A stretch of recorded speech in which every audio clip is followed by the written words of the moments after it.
Sungguh kembali kami mengucap syukur dan berterima kasih Tuhan, karena tanpa pengorbanan Tuhan, tanpa pengampunan Tuhan kepada kami, maka kami setiap hari jalan kami menuju kepada kebinasaan. Kalau hari ini Tuhan, kami ada di tempat ini bersama-sama, itu tandanya kami ingin berubah. Tandanya kami ingin berubah secara pembaharuan akal budi kami. Bukan hanya berubah secara pikiran kami, bukan hanya berubah secara tingkah laku kami, bukan hanya berubah secara karakter kami, tetapi terlebih penting yang kami rubah hari ini lewat Tuhan kami Yesus Kristus adalah pembaharuan akal budi kami.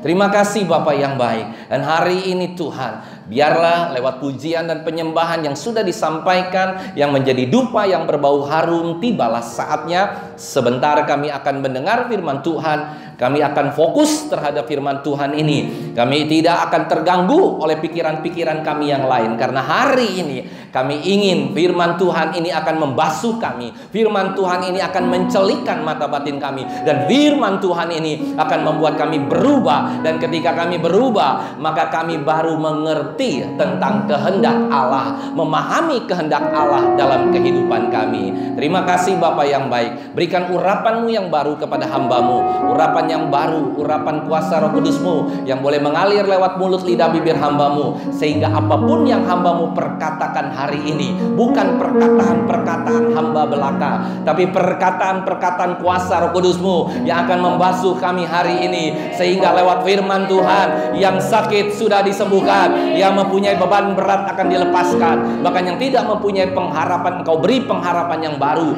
karena hanya Yesus Kristuslah sumber pengharapan kami yang sejati.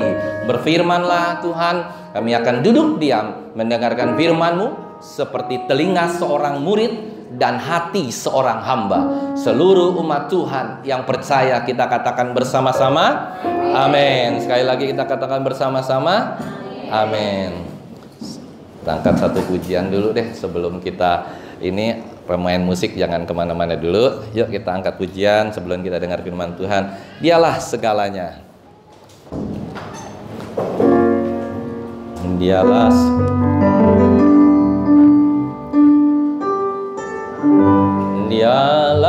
segalanya, Dia bagiku.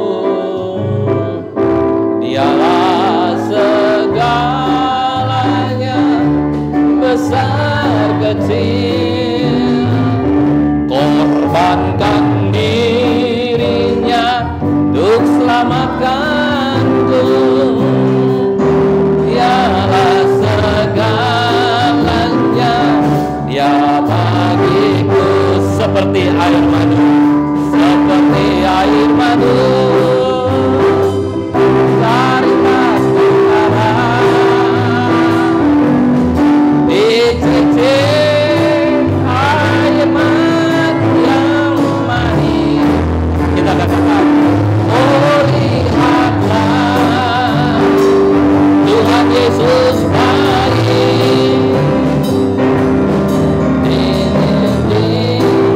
Air madu yang manis, dicicip air madu yang manis. Iya, hari ini Bapak Ibu Saudara, kita akan kembali mendengar satu serial khotbah, 4 serial. Dimulai hari ini tentang pembaharuan akal budi. Dan hari ini kita akan mulai dari serial yang pertama tentang memahami kehendak Allah. Ada amin Bapak Ibu Saudara? Memahami kehendak Allah, pembaruan akal budi. Yuk kita baca satu ayat saja, Roma pasal 12 ayat yang kedua.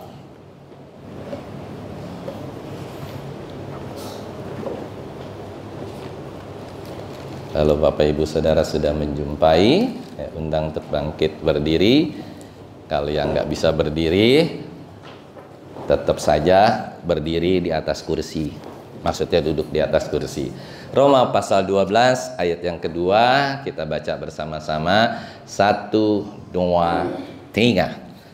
Janganlah kamu menjadi serupa dengan dunia ini, tapi berubahlah oleh pembaharuan budimu, sehingga kamu dapat membedakan manakah kehendak Allah, apa yang baik, yang berkenan kepada Allah, dan yang sempurna. Tuhan Yesus memberkati. Silahkan duduk.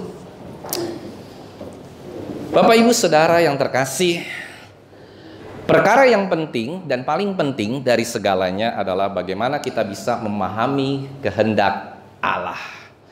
Dan sangat penting bagi kita hari ini untuk mengerti bagaimana kita bisa memahami kehendak Allah.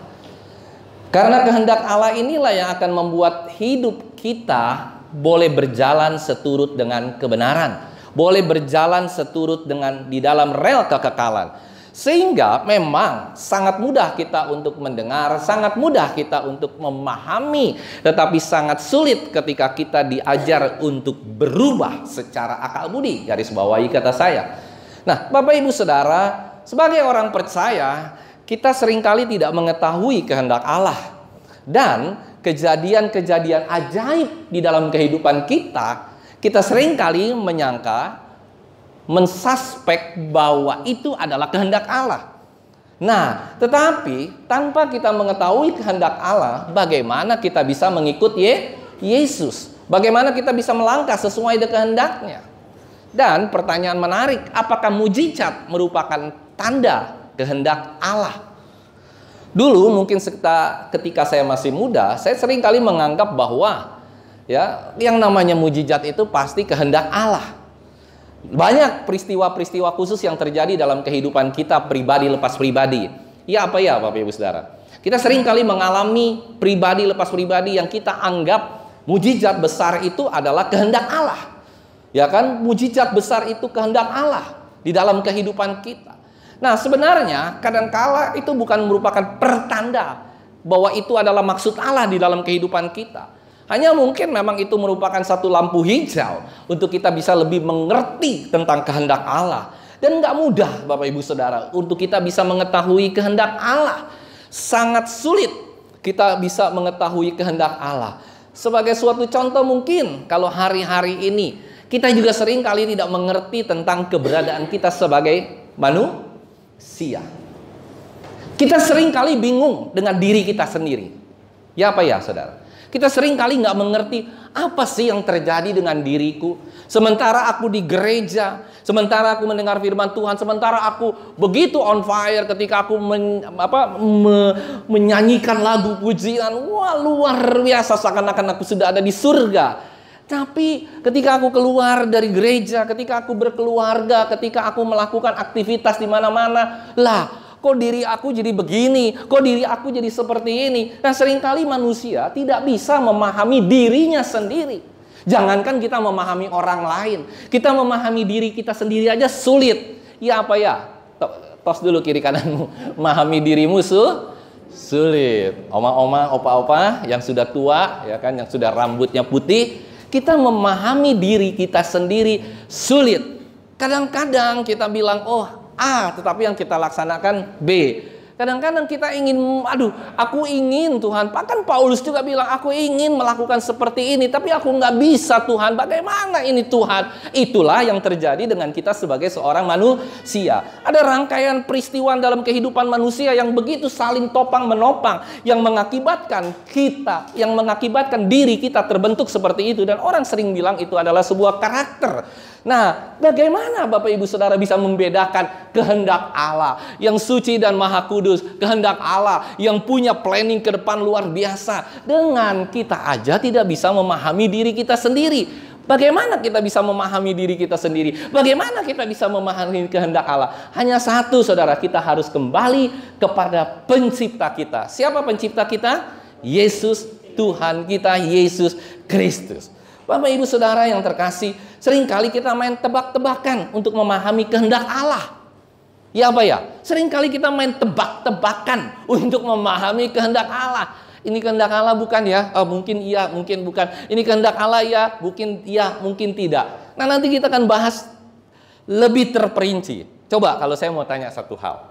Kalau Bapak Ibu Saudara menang undian, misalnya undian itu 1 miliar atau 2 miliar.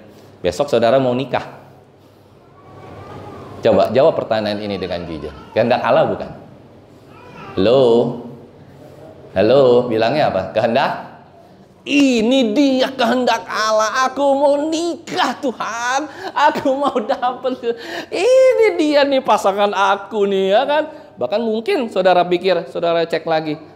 Aku udah dapat duit 2 miliar, aku udah dapat 5 miliar, kita nengok lagi. Kayaknya pasangan kita kurang cocok ya. Kayaknya pasangan kita nih, aduh, seleranya beda nih. Saudara ganti lagi pasangan. Nah, hal-hal seperti itu belum tentu merupakan kehendak Allah. Alkitab ingin mengajar kepada kita bagaimana kita bisa membedakan kehendak Allah. Ada amin, saudara? Bagaimana seorang yang percaya ya seperti kita semua itu bisa mengerti tentang kehendak Allah. Dan ini adalah suatu peringatan bagi kita bahwa bukan aksi daripada sebuah mujizat, bukan aksi daripada segala sesuatu yang terjadi dalam hidupmu, bukan aksi dengan segala sesuatu yang terjadi dalam hidupmu yang begitu kelihatannya begitu baik, sakit disembuhkan, lumpuh berjalan.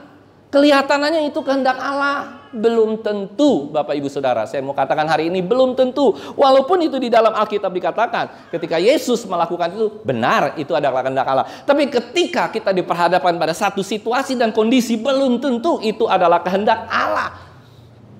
Dan saya mau katakan hari ini, mustahil Alkitab bisa mengajar kita tentang kehendak Allah kalau kita tidak pernah berubah.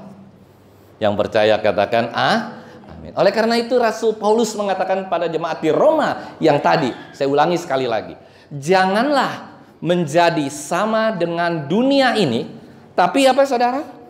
Berubahlah. Oleh apa?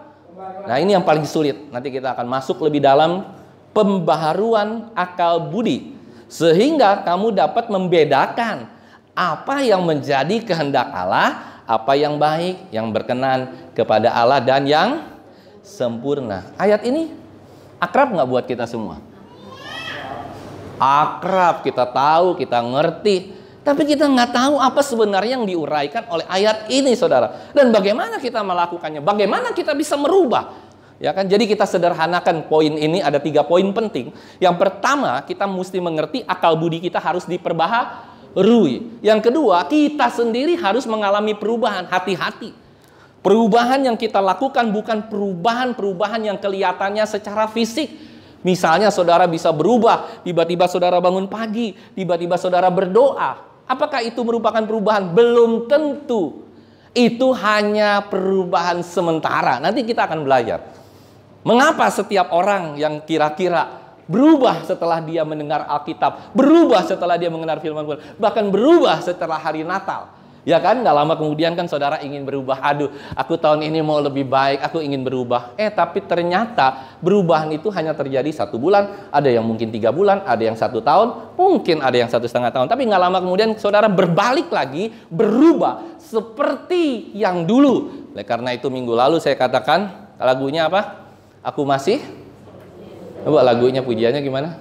Aku masih seperti yang dulu menunggumu apa? Sampai akhir hidupku. Saudara, lihat, nggak bisa. Manusia itu nggak bisa seperti itu, saudara. Oleh karena itu kita belajar membedakan apa yang menjadi kehendak Allah, apa yang menjadi kehendak manusia. Nah, disinilah titik awal pembahasan kita. Membedakan itu artinya dalam bahasa aslinya adalah dokimaso, bukan dogi. Kalau dogi itu anjing, ya kan? Dokimaso itu berarti kita harus membuktikan, kita harus menguji dan mencermati apakah itu benar kehendak Allah atau bukan. Jadi membedakan bukan hanya memfilter, bukan. Tetapi membedakan kita harus apa? Menguji. Katakan kiri kananmu, membedakan itu harus menguji. Ada haleluya? Harus menguji, bukan hanya memeriksa secara kata-kata, bukan hanya memeriksa secara ini, tetapi kita harus menguji. Kenapa Bapak Ibu Saudara? Ini yang harus kita perhatikan. Untuk mengetahui kehendak Allah, kalau kita mau menguji, apa yang harus kita lakukan?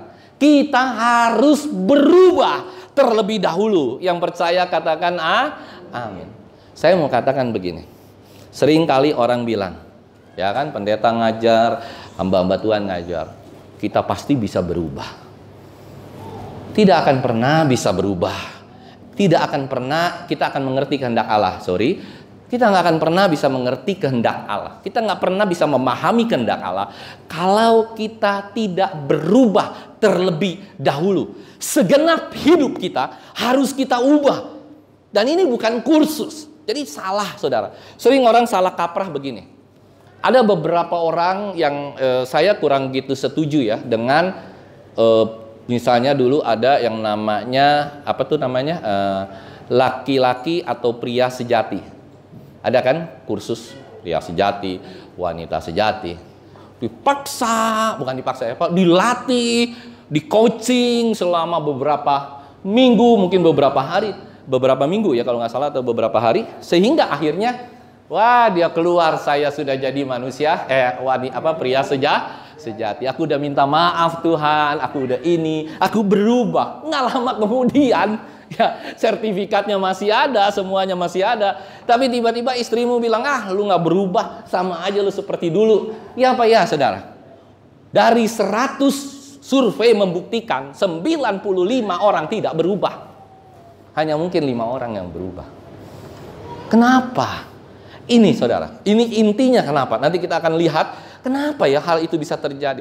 Sekalipun saudara membaca Alkitab ya. Ada orang yang pernah bilang sama saya, Pak, saya hebat Pak, saya udah baca Alkitab dari kitab Kejadian sampai kitab Wahyu 2 kali. Dahsyat nggak? Kelihatannya luar biasa. Nggak peduli engkau baca Alkitab 365 kali selama hidupmu pun nggak akan menolong Anda untuk bisa memahami kehendak Allah. Engkau baca Alkitab setengah mati, setiap pagi, setiap malam engkau berdoa. Tapi kalau ini bukan perubahan karakter ya, saya tidak mengatakan harus berubah secara karakter. No. Tetapi ini masih bicara soal pembaharuan akal. Makanya Alkitab tidak pernah bilang perubahan karaktermu dari yang jelek jadi bagus. No. Ini perubahan mendasar dalam kehidupan manusia. Perubahan mendasar dalam kehidupan seorang anak Tuhan. Perubahan mendasar dalam kehidupan seorang yang percaya. Dan ini tidak akan pernah berubah. Tidak akan pernah kita bisa memahami kehendak Allah kalau kita tidak berubah. Nah, perubahan pasti terjadi hanya melalui perubahan atau pembaharuan akal budi. Bagaimana kita bisa diubah? Itu sebabnya saya ingin membahas pokok ini secara terbalik. Jadi saya tidak masuk dulu tentang perubahan akal budi, terus bagaimana memahami kehendak Allah. Kita akan lihat terbalik. Memahami kehendak Allah ada 3 proses tahap yang sederhana, ya kan? Yang pertama, kita harus bisa memeriksa pikiran kita. Katakan kiri kananmu, periksa pikiranmu setiap hari. Katakan kiri kananmu, pikiranmu, bukan segala sesuatu. Pikiranmu yang harus engkau periksa setiap hari. Yang percaya katakan amin.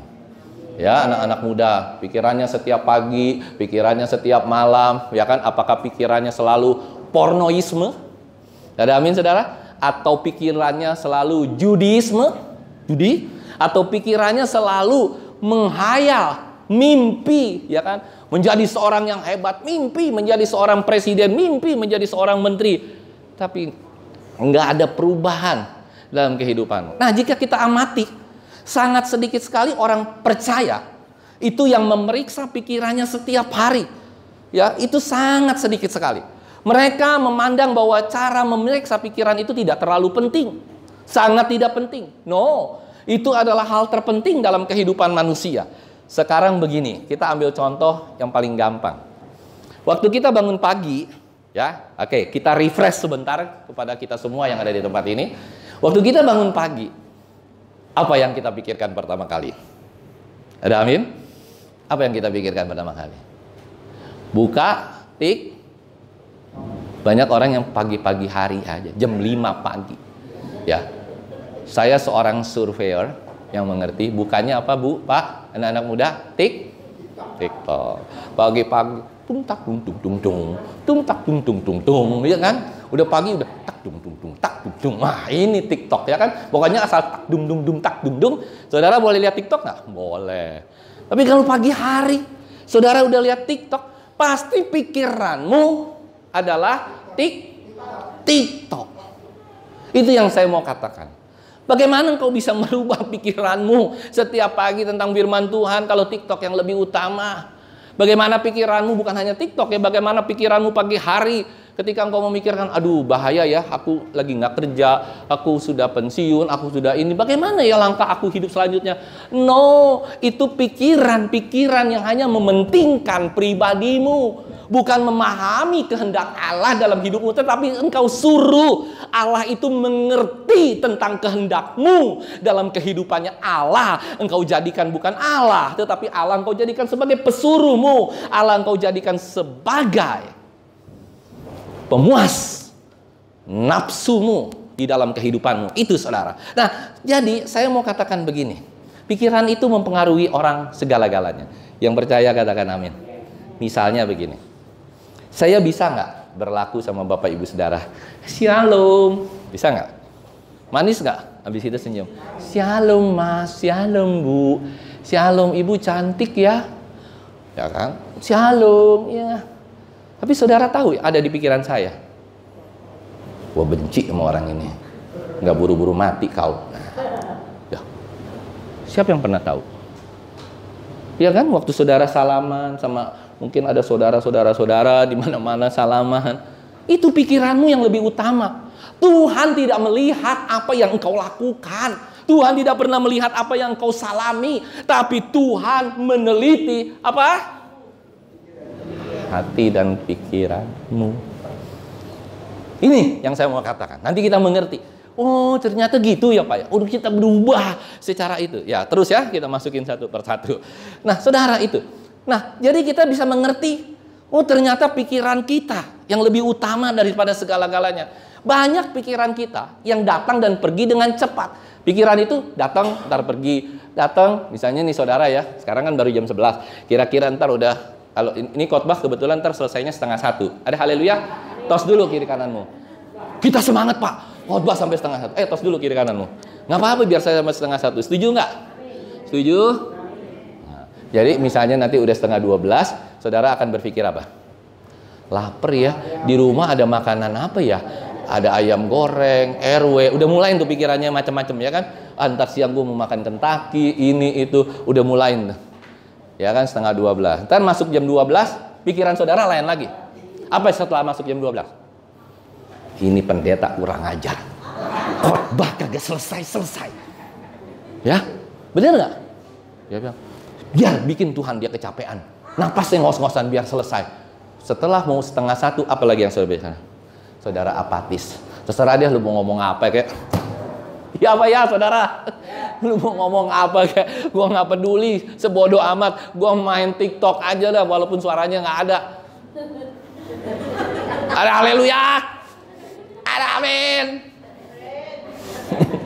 Iya kan, itu manusia itu ya bukan perbuatannya, ininya nih yang puter aja terus dalam kehidupannya. Nah, oleh karena itu kita seringkali nggak merasa terganggu dengan pikiran kita, padahal itu yang Tuhan lihat. Jadi begini saudara, kalau saudara ke gereja, saudara seakan-akan bersandiwara sama Tuhan, itu yang paling bahaya. Saudara seakan-akan duduk manis, kelihatan sama Pak Pendeta, aduh pada manis-manis duduknya, rapi-rapi. Pikiran saudara yang dinilai sama Tuhan, pendetamu tidak pernah bisa menilai pikiranmu. Ya apa ya?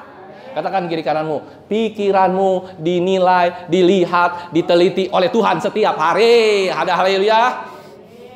Jadi ketika engkau masuk gereja, ya, kayak tadi kan saya masuk gereja lebih pagi misalnya, langsung pikirannya seorang di sini bilang, wah kok tumben datangnya pagi. Nah, pikirannya, ya kan, pikirannya. Bukan saya mencela enggak, tapi pikirannya, wah kok tumben nih datang. Bukannya begini, puji Tuhan datang lebih pagi, datang lebih luar. Nah, kayak begitu saudara. Jadi pikiran kita nih sering kali mengganggu kita. Ya, saudara udah mulai mengerti ya. Saya udah bawa terus nih supaya ke pikiran. Oke. Pikiran itu adalah diri kita yang sesungguhnya. Yang percaya katakan amin. Apa yang kau pikir itu adalah dirimu. Apa yang kau pikir setiap hari itu adalah dirimu. Inilah perbedaan Allah dengan manusia. Manusia hanya melihat di muka. Manusia hanya melihat engkau seperti ini. Tapi Tuhan melihat, memeriksa, menguji, examine hati dan pikiran kita. Itu yang saya mau katakan. Dia memeriksa perilaku Anda? Tidak. Dia memeriksa ucapan Anda? Tidak. Kata-kata kotormu, kata-kata binatangmu setiap hari yang keluar dari mulutmu, misalnya orang diserempet dipepet gitu sama siapa namanya? Sama mikrolet, set. Apa yang kita katakan? Goblok lu. Ya kan? Kayak salah satu capres kan. Goblok. Nah, itu pikirannya udah nggak beres, saudara. Nggak mungkin dia bisa mengatakan goblok, tolol, bego, monyet, ya kan? Bahkan kadang-kadang anjir, gitu kan? Itu tergantung pikiran, saudara. Nggak mungkin manusia itu punya pikiran, nggak seperti kucing, nggak seperti anjing. Mana bisa anjing bilang, manusia lu bisa? Monyet bilang, manusia lu enggak kan? Ya udah, dia begitu aja karena dia nggak punya pikiran. Manusia yang punya pikiran, hanya punya pikiran. Nah, saudara yang terkasih, cara Anda menilai orang lain atau menilai sesuatu, itulah jati diri kita. Yang percaya katakan amin. Dan Tuhan katakan berkali-kali, jangan pernah menipu dirimu sendiri. Jangan pernah engkau munafik terhadap dirimu sendiri. Jangan pernah engkau tidak peduli seakan-akan bersandiwara dengan dirimu sendiri, padahal itu adalah dirimu. Oleh karena itu, dalam berbagai hal, bukan saja kita jadi tidak mengenal Allah, yang tadi saya bilang dari awal, bahkan kita nggak memahami diri kita sendiri. Ada haleluya, kita nggak tahu pikiran kita nggak tahu kekotoran pikiran kita. Ya, yang ujungnya, saya mau katakan satu, kita anggap kita ini baik. Yang percaya katakan amin. Kita udah anggap saya misalnya sebagai seorang, saya baik ya, saya berkorban ya, saya begini. Padahal pikiran saya setiap hari jelek. Pikiran saya setiap hari bisa begitu, saudara. Hati-hati. Apa yang kau pikirkan tentang suami? Ibu-ibu. Halo, ibu-ibu, apa yang kau pikirkan tentang suamimu? Suamiku pemalas, suamiku kasar, suamiku begini, ya apa ya? Nah, itu yang akan engkau pikirkan. Bangunnya aja dia malas, gimana dia bisa kerja? Malas, kasar. Itu pikiranmu, dan itulah yang dinilai oleh Allah, bukan perbuatanmu. Engkau pikirin nih, ambil bikin kopi. Siapa yang suka begitu? Bikin teh, bikin kopi. Bikin sih bikin. Ya. Ini papa, tapi pikiranmu malas banget nih. Gue sebel banget, gue kesel banget. Ini suami begini.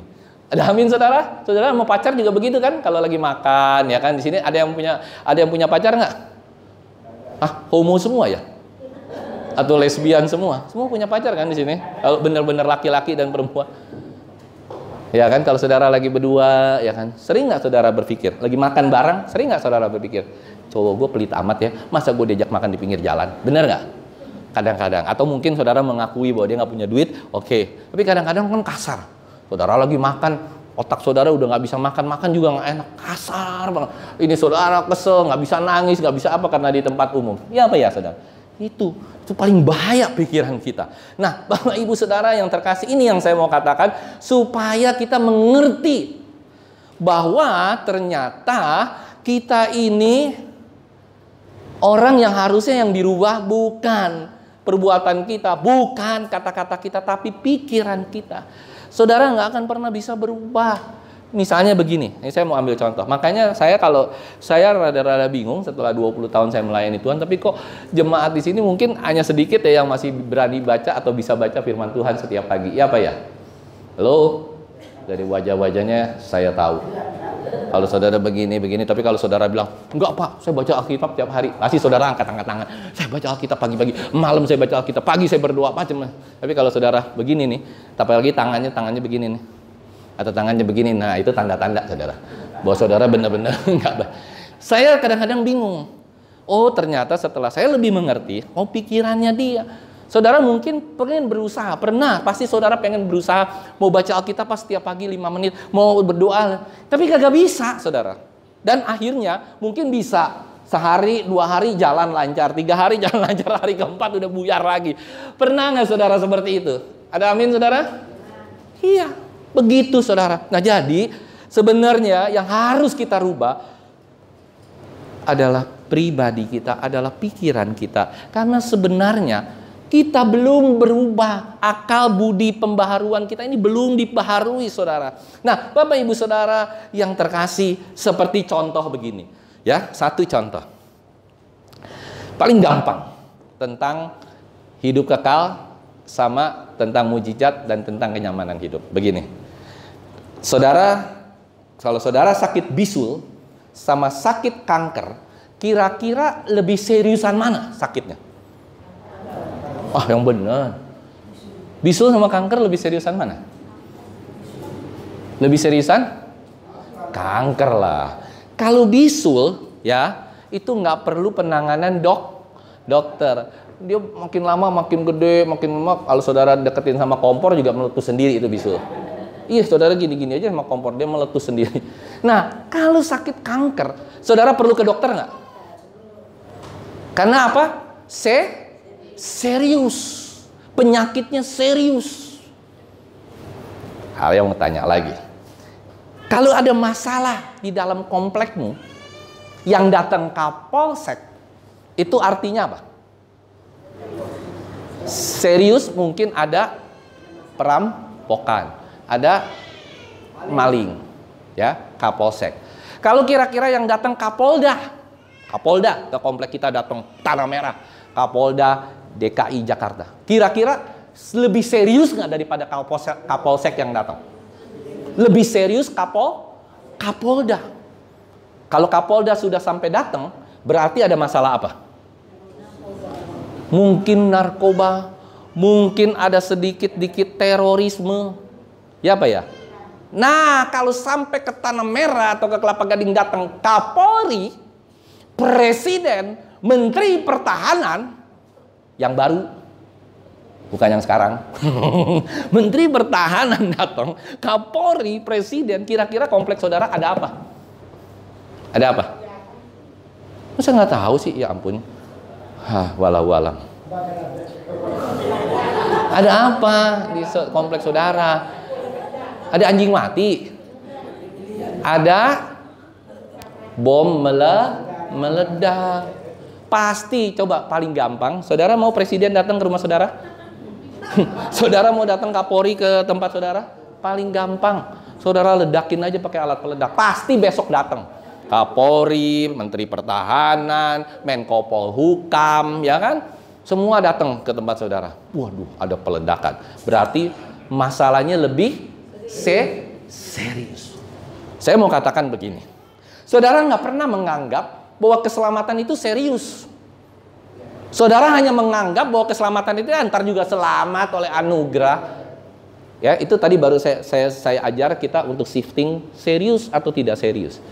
Kalau orang sakit kanker, kira-kira bisa sembuh begitu nggak? Apalagi kanker udah stadium 3, stadium 4. Saudara harus bawa ke rumah sakit, harus ke dokter. Ke dokternya juga minimal 2, 3. Dokter jantung, dokter kanker, dokter ini, ya kan? Anestesi kalau mau dioperasi. Lebih serius. Saya mau tanya, kira-kira dosa itu masalah serius nggak? Waktu terjadi peledakan, waktu terjadi terorisme, yang datang siapa? Presiden, Menteri, Kapolri. Dosa yang datang siapa? Untuk menyelesaikan dosa yang datang siapa?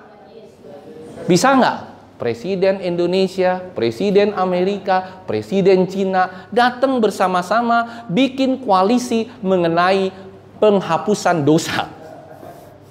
Bisa nggak? Nggak bisa. Yang datang siapa? Oh benar. Yang datang siapa? Tuhan kita. Kenapa saudara? Karena masalah dosa ini masalah yang sangat serius. Ya apa ya? Masalah dosa itu masalah yang serius. Tuhan nggak bisa ngirimin menterinya, Tuhan nggak bisa ngirimin malaikatnya, Tuhan nggak bisa ngirimin pendetanya, Tuhan nggak bisa ngirimin nabi-nabinya, Tuhan nggak bisa ngirimin mau si Abraham kayak mau Ishak, mau Yakub kayak siapa, dia nggak bisa kirim itu saudara. Yang dia kirim hanya satu. Karena very serius. Masalah dosa itu dan keselamatan adalah sangat serius buat kita. Tos dulu kiri kananmu. Saudara, dosa serius loh. Dosa serius loh. Bukan dosa itu nggak serius loh.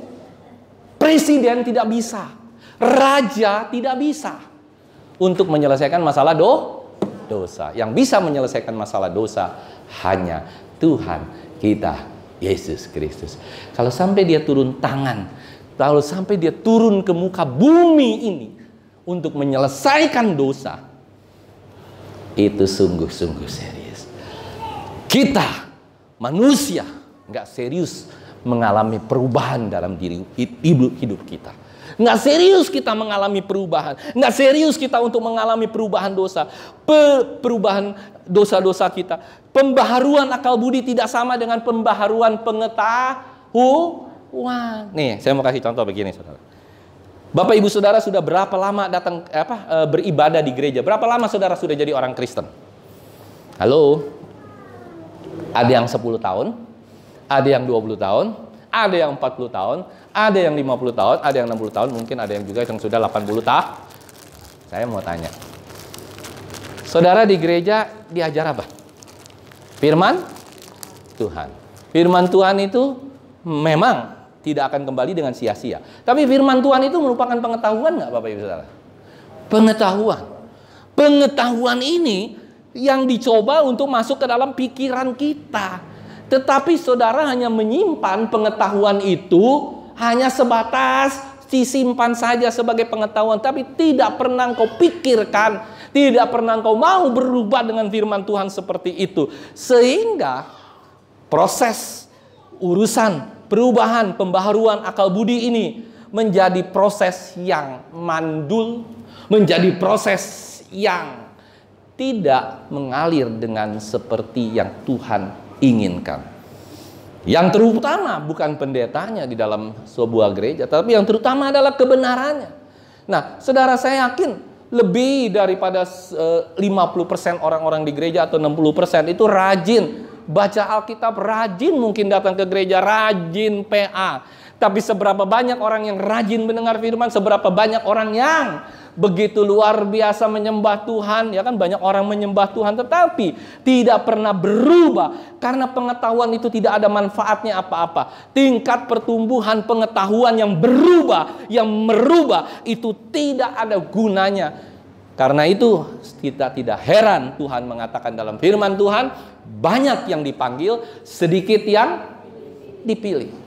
Bahkan Matius 7 ayat 22-24 mengatakan, percuma engkau melakukan mujizat, percuma engkau ahli Taurat, percuma engkau membangkitkan orang mati, tetapi aku tidak mengenal engkau.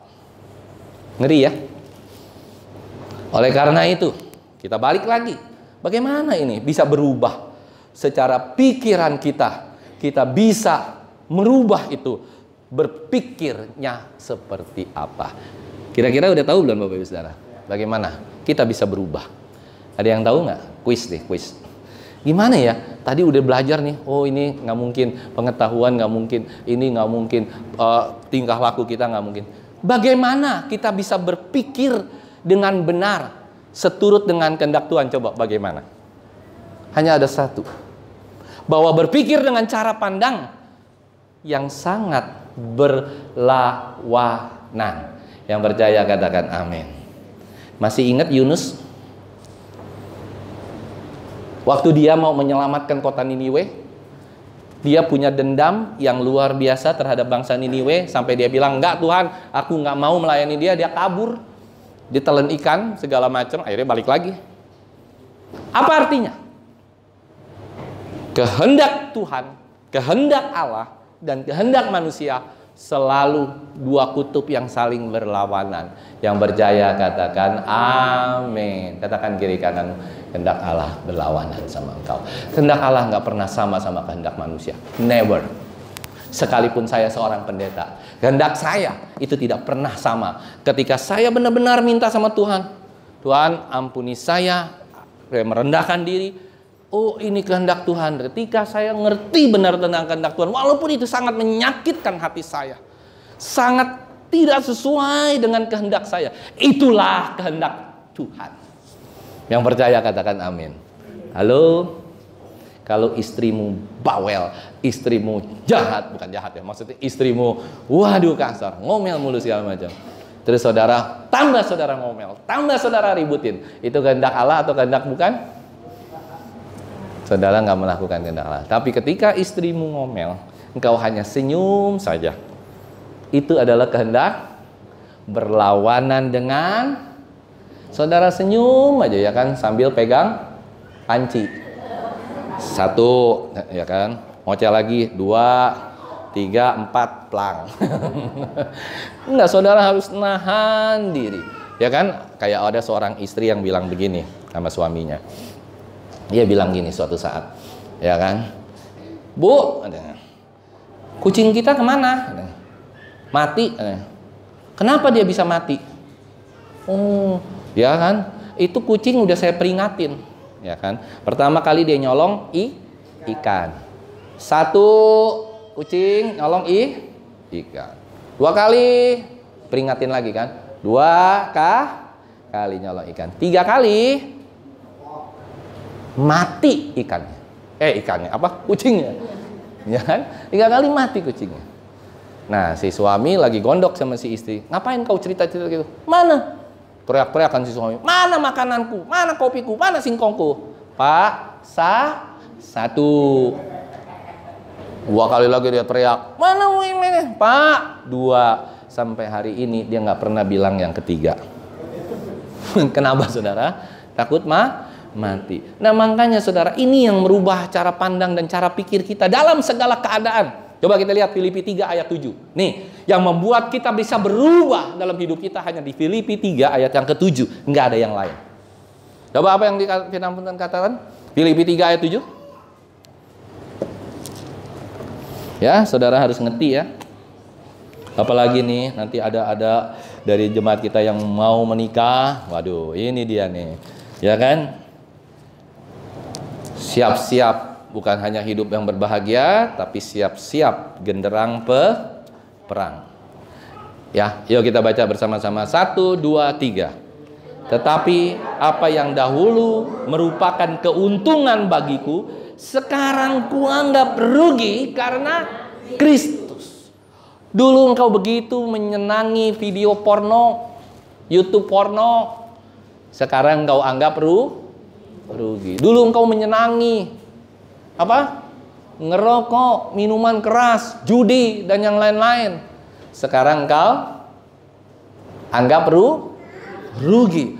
Dulu itu menganggap kita keuntungan, kita berjudi, kita melawan orang tua, kita melawan istri, melawan suami, itu yang dulunya kita anggap untung buat kita berantem, kita hebat, kita anggap kita untung, tapi itu semua itu rugi, saudara. Nah, kalau kita mau berubah mulai hari ini, bagaimana cara akal budi kita berubah? Yaitu memahami kehendak Allah. Bagaimana caranya memahami kehendak Allah? Dengan satu-satunya kita punya prinsip yang dulunya kita anggap untung, sekarang kita harus bilang bahwa itu adalah kerugian ketika kita mengenal Kristus. Pikiran Anda semua dan pikiran saya itu selalu berlawanan dengan pikiran Allah. 90%. Iya apa ya? Makanya banyak orang korupsi. Korupsi enak nggak? Enak. Nyeleweng sama istri orang enak nggak? Enak. Nyeleweng sama suami orang enak nggak? Enak. Kalau saya mau orangnya belak-belakan aja. Enak itu semua, saudara. Itu berlawanan sama kehendak Allah. Berlawanan, saudara. Itu berlawanan. Jadi apapun yang merupakan berlawanan sama kehendak Allah dalam hatimu, engkau harus rubah. Seperti begini, saudara. Saudara tahu yang namanya kalau kita mau berkomunikasi dengan orang pakai HT, Handy Talkie. Saya mau tanya, kalau kita punya Handy Talkie sendiri, kita harus atur nggak frekuensinya sama dengan frekuensinya ibu, bapak, ya kan? Misalnya kita punya satu grup nih, kalau kita nanti mau jalan-jalan keluar kota, naik mobil, kita sewa HT, jadi nggak ketinggalan. Kalau pakai handphone kan mahal terus-terusan. Pakai HT, nah kita mesti atur frekuensinya 90,6 atau 90,8. Saya mau tanya, mengapa kita semua nggak pernah dengar suara Tuhan, nggak pernah bisa memahami kehendak Allah? Karena frekuensimu dengan frekuensinya Allah berbeda. Saudara kalau nyetel radio nih, keresak, keresuk. Frekuensinya nggak pas, bener nggak? Tapi ketika sudah pas, tek, maka dia nyanyi. Glory, glory, haleluya. Atau nyanyi apa tuh? Waktu itu yang Pak Thompson nyanyi di Natal apa? Holy, holy night kan? Coba kalau frekuensinya nggak sama. Oh, holy night. Holy night. Nah, tapi kalau frekuensinya pas, oh, holy night, itu frekuensi harus pas. Kalau saudara nggak pernah punya frekuensi yang sama dengan Allah, saya nggak yakin sampai saudara mati, sampai saudara sudah pulang ke rumah Bapak, sudah nggak pernah sama frekuensinya. Pertanyaan menarik, berarti ketika saudara meninggal, ketika saudara nggak pernah tahu frekuensi yang sama, bisa nggak saudara masuk surga? Dipanggil sama Tuhan kan, hello, kesini. Saudara nggak dengar, suaranya kresek-kresek. Padahal kita dipanggil, ayo ke surga, gitu kan? Ayo kita ke surga. Saudara dengarnya apa? Sor apa? Sor apa? Ke Sorong. Akhirnya kita ke Papua, bukan ke surga, saudara. Itu nggak pernah. Itu harus, saudara. Kita harus tel frekuensi kita itu sama dengan Tuhan. Oleh karena itu saya harap ketika kita sudah mengerti tentang hal ini, kita jadi mengerti tentang bagaimana memahami kehendak Allah. Ya. Jadi kehendak Allah bisa kita pahami kalau kita sudah bisa berubah. Pembaharuan kita bisa berubah, pikiran kita bisa berubah dengan cara apa?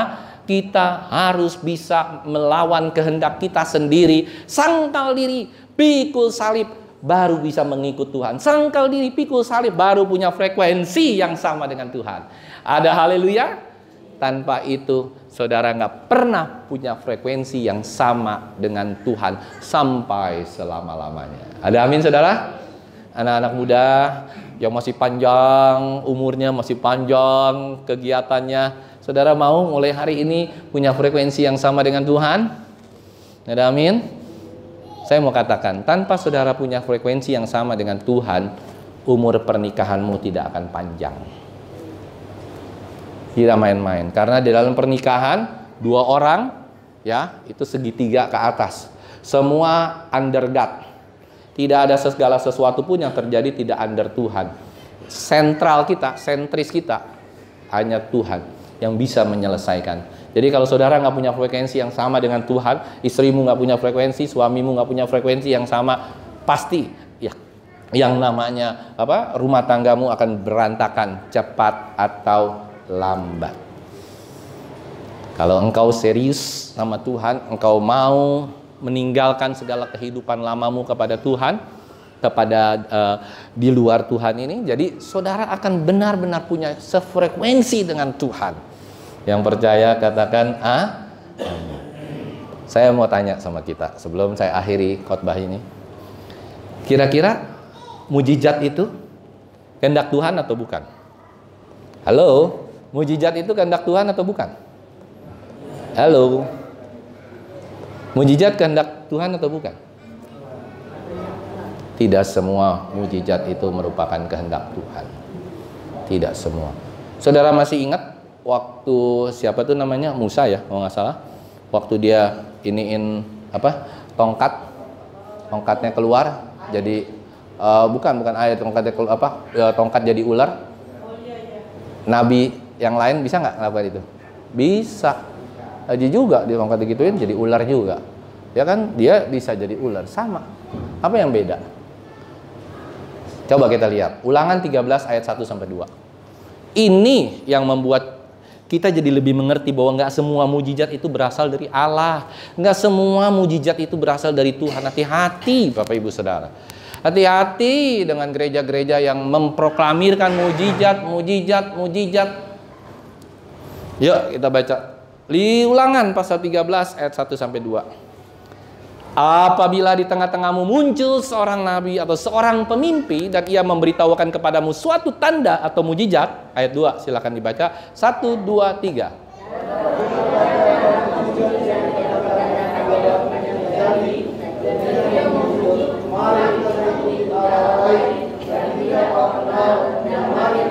Ngeri ya. Ada mujizat yang memang bukan merupakan dari kehendak Allah dan tidak berasal dari Allah.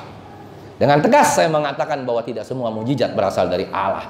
Tapi anehnya manusia, jemaat, mau mengikuti gereja yang penuh dengan mujizat.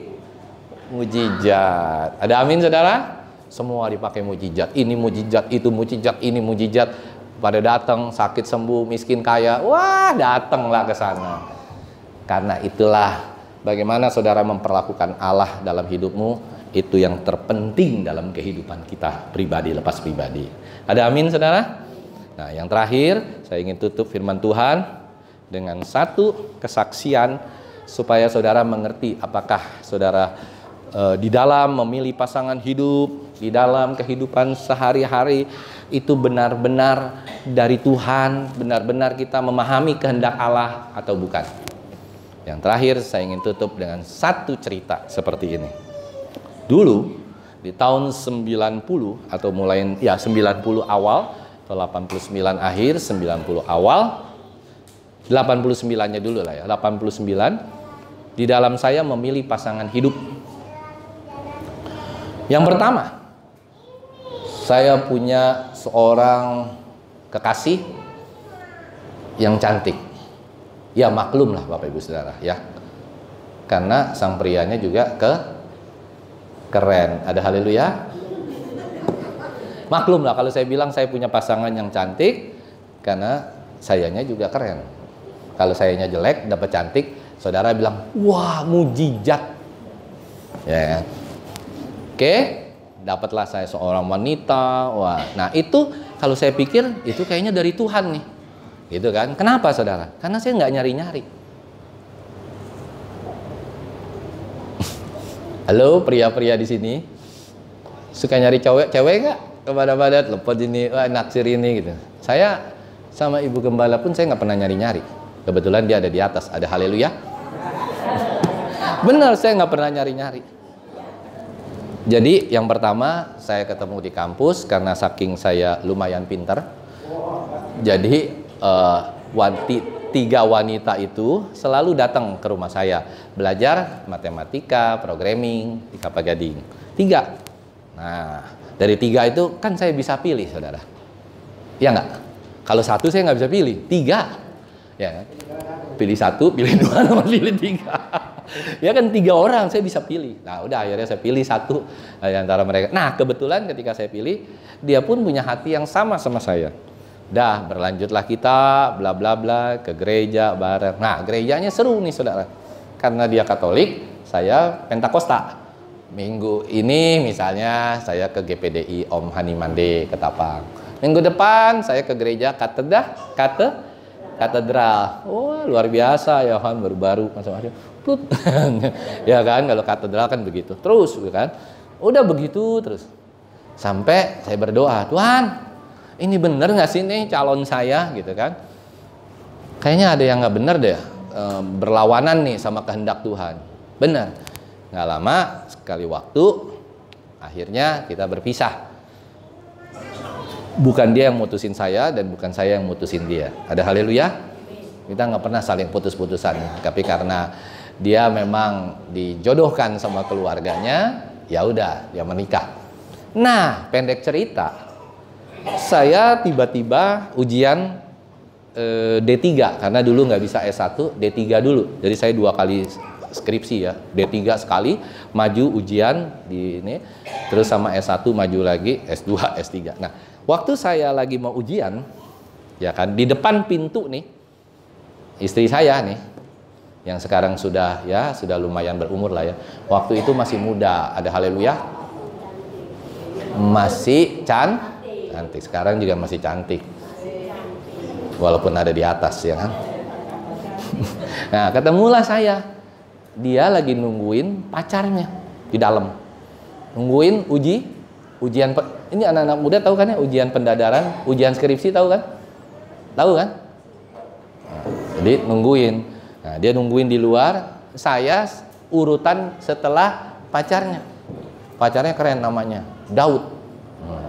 Gimana lagi saya mau ngelawan? Udah Daud, Nah, masa saya jadi Goliat? Nggak mungkin. Kalahlah saya, Daud lawan Goliat. Kalah saya. Makanya saya nggak mau pakai Daud lawan Kurniawan. Yang menang Kurniawan. Ada haleluya. Nah, Alkitab kalah sama saya. Nah, udah kan? Waduh, lagi ngobrol, ya kan? Saya udah siap-siap nih, lagi gini-gini. Saya lihat nih cewek ngapain ya? Itu saya tanya, lagi ngapain? Oh, ini lagi nungguin pacar saya begini-begini. Ngobrol punya ngobrol gitu kan. Tek. Kayaknya karena kan saya pintar bicara kan. Kayaknya dia tertarik. Iya benar, cowoknya nggak banyak bicara. Sakit gigi kali ya. Benar, ini benar kejadian. Udah selesai. Udah tuh, kan kita nggak ketemu lagi kan. Habis itu saya ujian, dia pulang sama cowoknya, selesai. Kalau habis itu nggak lama ketemu lagi saudara di tukang fotokopi di kampus kan, ketemu lagi, ngobrol lagi, nah, baru berlanjut. Nah, tapi kita punya prinsip sebelum dia jalan sama saya gitu kan, dia harus putus sama cowoknya, berani nggak? Nah, akhirnya dia putusin, nah, kita jalan. Yang saya mau katakan, kalau saudara mengerti tentang kehendak Allah, tapi sebelum itu juga saya berdoa sungguh-sungguh, karena waktu itu saya benar-benar ada di dalam titik bawah sekali, titik nadir sekali. Rumah nggak punya, baru diambil sama bank. Ya saya udah cerita ya berkali-kali. Saya tinggal berdua, ibu saya, papa saya baru meninggal 1 bulan. Baru ketemu istri saya kan, calon istri waktu itu, tahun 90. Saya kos, nggak punya rumah, nggak punya apa. Baru mau bekerja saudara, saya berdoa sama Tuhan. Saya ingat banget saya berdoa, Tuhan kalau memang dia nggak akan melihat harta, dia nggak akan melihat apa-apa, dia hanya melihat bahwa memang itu pimpinan Tuhan. Dan akhirnya itu jalan terus. Yang saya mau katakan, kalau kita memahami kehendak Allah, kan jadi pertanyaan, ini kehendak Allah atau bukan? Simple. Pertama, saudara tidak pernah merencanakan itu terjadi. Jadi kalau saudara nyari-nyari di Facebook, nyari-nyari di Instagram, nyari-nyari di TikTok, nyari-nyari itu bukan kehendak Allah. Itu kehendak TikTok, kehendak IG, kehendak cari gitu kan. Ada amin saudara? Tapi kalau saudara ketemunya kebetulan, nggak sengaja ketemu, terus saudara satu frekuensi, saudara doain itu kehendak Allah. Ya, jadi adik-adik semua, anak-anak muda yang baru menikah, orang-orang tua udah nggak mau menikah lagi kan? Nanti menikahnya sama Tuhan Yesus saja pulang ke surga. Jadi semua adik-adik yang mau menikah itu harus benar-benar mengerti tentang kehendak Allah. Dan kehendak Allah itu selalu berlawanan dengan kehendak kita. Serius. Saya nggak mengatakan secara fisik, saya nggak mengatakan secara apa. Tapi seringkali karakternya itu berbeda, saudara. Antara kekasih saya yang pertama dengan yang kedua. Ya kan? Yang pertama, wah romantis begini begitu ya kan, pokoknya happy aja kita. Yang kedua ini, wah lebih banyak ngasih tahu inilah itu. Nah, kehendaknya kan berbeda sama kehendak saya. Nah, itu yang sebenarnya saudara harus mengerti ya, anak-anak muda. Jangan kenalan di Facebook, kenalan di IG, kenalan di ini, kopi darat. Ya kan, orang dari Zimbabwe, orang dari Brazil, orang dari Australia dipacarin semua, dari Medan, dari Papua, semua dipacarin. Jangan saudara, nggak beres itu. Ya anak-anak muda, jadi bagaimana kita bisa memahami kehendak Allah? Yang paling penting, rubah pikiranmu, rubah pembaharuan akal budi. Akal budi ini bisa berubah kalau pikiranmu bisa berubah. Itu yang pertama. Jangan pernah habis kamu berubah akal budimu, baru engkau bisa memahami kehendak Allah. Tanpa berubah, kita nggak bisa memahami kehendak Allah. Waktu saya ketemu sama istri saya, itu berbeda dengan pacar saya. Waktu saya ketemu pacar saya masih kaya raya, saudara. Saya masih naik mobil, turun mobil sama papa saya, gitu loh, ya kan? Mau makan di mana aja oke. Mau makan di restoran pinggir kali sampai di restoran di mana masih bisa. Tapi ketika saya bertemu istri saya, totally different, drastis total. Tapi dia tetap mau. Itu yang harus kita tahu, saudara. Ada amin, saudara? Jadi kalau saudara hari ini mengerti tentang kehendak Allah, carilah pasangan hidupmu yang sesuai dengan kehendak Allah, pekerjaanmu yang sesuai dengan kehendak Allah, pelayananmu yang sesuai dengan kehendak Allah. Ada amin? Istrimu, suamimu, keluargamu sesuai dengan kehendak Allah. Saya yakin dan percaya perkawinanmu, pernikahanmu, keluargamu, jemaatmu, semuamu di kantormu juga itu akan terus penuh dengan damai sejahtera sukacita daripada Allah. Sekalipun banyak tantangan, sekalipun banyak rintangan yang terjadi dalam hidupmu, tapi Tuhan tetap akan membuat engkau tetap bersatu. Yang percaya katakan amin. Jangan anggap enteng, jangan anggap remeh memahami kehendak Allah. Dan selalu berlawanan dengan kehendak kita. Mau bangun pagi, susah. Mau berdoa, susah. Itu kehendak kita kan yang susah. Tapi kehendak Tuhan, Dia mau bertemu dengan kita. Ada amin, saudara? Datang doa malam, doa malam lagi, doa malam lagi, doa pagi lagi, doa pagi lagi, doa pengurapan lagi. Semua bodo amat. Yang penting hari Minggu datang ke sini. Saudara, pahami kehendak Allah. Berubah lewat pembaharuan budi. Saya pun masih sangat belajar tentang perubahan karakter saya. Mungkin saya baru bisa berubah beberapa puluh persen. Yang dulu mungkin so hebat, so jago, suka marah-marah. Sekarang mungkin udah shifting. Ada haleluya? Wah, tawanya jangan ngenyek dong. Ini biasanya jemaat lama yang ketawa jangan ngenyek. Jemaat baru nggak ada kan? Ada haleluya? Makanya saya lebih suka ngelihat wajah jemaat baru. Kalau jemaat lama saya nggak lihat, sebodoh amat. Jemaat baru yang saya lihat, wah haleluya, puji Tuhan. Nah, jadi berubah itu memang nggak mudah. Dan itu perlu komitmen kita untuk berubah. Dan itu selalu menyakiti hati kita. Memang Bapak Ibu Saudara pikir saya sama jemaat lama nggak pernah sakit hati? Sakit hati setiap hari. Tapi karena saya mau memahami kehendak Allah, itu yang nggak mudah. Saya kemarin sampai sempat berpikir nih, jangan-jangan saya ditaruh kayak Yunus nih, gitu kan? Seperti itu, saudara. Seakan-akan berat sekali. Semuanya serba berat, tapi itu kehendak Allah, bukan kehendak saya sebagai manusia, bukan kehendak saya sebagai seorang S2, S3, doktor teologi, master teologi. No. Tapi kehendak Allah ini sangat sulit. Ya. Jangan lupa minggu depan saksikan lagi, kita masuk ke serial kedua, serial ketiga, dan terakhir kita akan tutup closing statement kita. Ada beberapa serial ya, tadi mungkin saya lupa sampaikan. Nanti kita terakhir kita akan melihat ada beberapa serial, atau nanti Bapak Ibu Saudara baca ya sendiri di mana namanya, di Warta. Yang kedua nanti jalan menuju pembaharuan, yang ketiga halangan di dalam pembaharuan, dan yang terakhir pembaharuan yang benar dan pembaharuan yang salah. Yuk kita tutup firman Tuhan hari ini, dan biarlah kita mengerti tentang kebenaran firman Tuhan.